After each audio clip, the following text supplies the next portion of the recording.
Hello and welcome to another episode of We Are Boom, We Are Millions, We Are Boys Gone Wild. Yes, this is another episode of Boys Gone Wild. It's going to be a bit different. It's going to be an especially wild episode because it's much later than I normally record because the camera fucked up. So I had to re-record. And I'm pretty furious about it. That's why I've had to put a light on. It's a very much more intense vibe. I've got a beer because it's beer o'clock, baby, and I'm vaping. So, and I'm shooting guns. I'm shooting. Name a celebrity. Matthew Broderick. Killing Matthew. What's that, Matthew? Bang. Okay. Dead. So there's gonna be guns, beer, and banter. Beer, boobs, banter. This is a banter podcast. It's the late night version. I apologise in advance. I'm probably going to say some wilder things, but it's in the spirit of the pod. It's a pod about boys going wild. Are you going to be writing in complaints when the boy goes wild? Really? Exactly. Yeah, I'm probably going to say some wild things. I'm going to be a shock jock podcast. This is comedy unleashed in a podcast. Say what you want. Think what you want. If it's funny, it's funny. Okay? Ideally, I don't want to be a figurehead for the alt-right. But if you guys don't fucking subscribe, I might have to be. Do you know how easy it is? The only way for fucking white dudes to get any viral appeal, for like white straight guys, the way for you to shoot up is by becoming racist. That's the way that white guys shoot through the internet. That's how you get those Alex Jones level figures. So I don't want to do it. It's not ideal, but I will. Trust me, I will.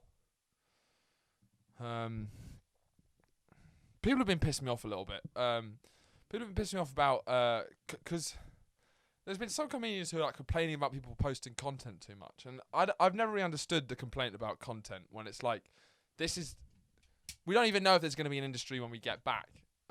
So I think I've never found it annoying when people post things, even if I don't like them, because I just unfollow. Which is I recommend, please unfollow me if you don't like me, obviously. But also on Facebook, I've just started unfollowing people, and it is a joy. It's weird how much you put up with people who you hate everything they post. You don't have to unfriend them. You don't have to make a big thing. Just unfollow them. There's some people who I've forgotten existed. Do you know how blissful it is? There's like a few people who just post constantly. It's utter shite, which for some people that might be me. And, you know, I'm not going to fucking have a go at them. I'm just going to unfollow them. Because I have a weird, there's a weird confusion with my beliefs. Because one of my fundamental beliefs, something that I feel is deep down within me, is a vaguely Marxist doctrine that all human beings are inherently creative, and that society and life should be set up so that every person has the opportunity to explore their inherent human creativity. And the goal of creative projects should not be to make something that other people enjoy or make something that's financially viable. It should just be for you, you know, in a sense. Like for some people, obviously there's professionals, but I think there should be much more pressure. There should be much less pressure on art to be good. I think art for art's sake is great. If you're shit at guitar, it doesn't matter. Just play it. Like, people should be encouraged to create art wherever they can, be it good or not. So that's why when people post unfunny sketches, when comedians post bad podcasts, just unfollow them. Don't look at it. But I believe in all this sort of hippie Marxist bullshit when it comes to art in general, but I don't agree with it when it comes to stand-up. Because with stand-up, I'm an aesthetic fascist. I'm a Nazi when it comes to stand-up. I think if stand-up's bad, that's morally reprehensible. It's ethically wrong. Because stand-up's kind of a different art form in the sense that it's inherently in front of an audience. If you're bad at guitar, you're not going to play in front of people. You just play at home. That's fine. If you're bad at singing, just do it in the shower. But stand-up, you can't just do stand-up in the shower. You can't do stand-up without it works with an audience. So I think obviously we're all shit when we start out, but if you're still, I think it's one of those art forms which I do think that it's not art for art's sake. You have a huge responsibility to be good, in my opinion. And this is not even me saying I'm good. It really isn't. It's really not me saying I'm good. I know I have shame, and that's the real thing I like about comedians. Of comedians with shame, comedians who have some reflection and think, oh God, who have a thought process of thinking, has that been done before? Is that shit? But when you see comedians who are like 5 years in and they're still like, anyone single tonight? What are we drinking? I saw one comic do a joke which was like, any vegans in? We would have heard because they would have told us. It's morally reprehensible to still do stand-up. And if you get laughs, that doesn't mean it's funny. I realise I sound like a prick. But a boy going wild. So, yeah. Art for art's sake, apart from stand-up, where, you got a huge responsibility. Because you're subjecting an audience to your art, which is a different thing. Which, you're subjecting me to, And this is not me saying I'm good, by the way. I just have shame. Now, today's episode's Boy Gone Wild is Edward VI. He's my favourite king of England. I love him dearly. I think about him all the time, and he's one of my icons. He really is. I'm going to be doing some more historical figures, by the way, because I love history. I think it's the funniest thing there is. Finding out that people are just as dumb now as they've always been. It's deeply comforting. I love it. But Edward VI is Henry VIII's son, and what I love about him is it's kind of more about Henry VIII, but no one in the whole of human history, I can't think, has ever tried harder for a son than Henry VIII. No one has put more on the line. No one has done more so that they can have a male heir than Henry VIII.